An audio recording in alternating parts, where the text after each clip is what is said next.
Welcome back, vDiscovery viewers. In this video, I'm going to answer a question. Why do project managers in vDiscovery suggest producing text messages and email messages as separate productions?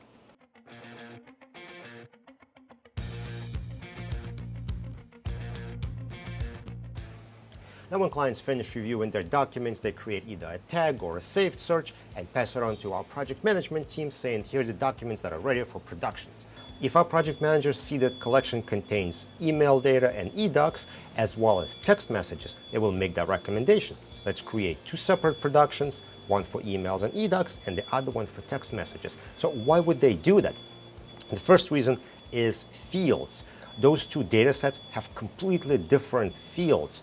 Emails contain our normal fields like from, to, CC, BCC, email, subject, and so on. However, text messages contain more specialized metadata like phone numbers, maybe for group conversations, group participants, and so on. So if you were to put both types of those documents in the same DAT file, you're going to have a lot of blank fields. For email documents, your text message field will be blank, and for text messages, your email fields will be blank. So it's better to create separate dedicated DAT files for that specific type of data.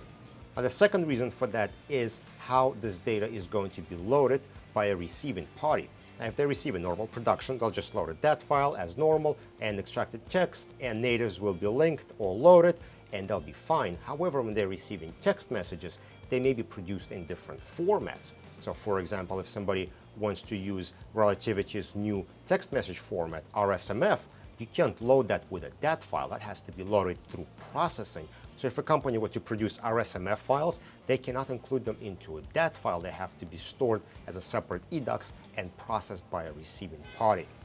And the third reason is the steps required to create a production. Now, we all know steps for our email and eDocs. We would TIFF out documents and export a DAT file with natives where appropriate and the text files.